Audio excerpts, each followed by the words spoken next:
আজকে আমাদের বাড়িতে সত্যনারায়ণ পুজো।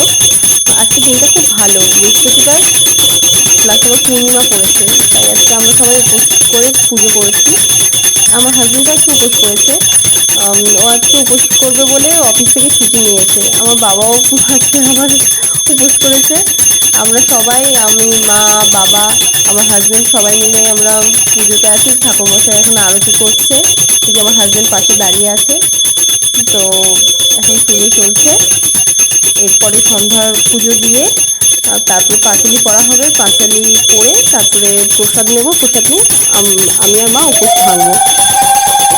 চলো, এই দেখো সব, এই যে আমার গোপু সোনা, তো দেখো ঠাকুর ঘর সাজিয়েছি খুব তাড়াহুড়ো করে। ঠাকুর মশাই টাইমের আগেই চলে এসেছে। চলো, টাটা।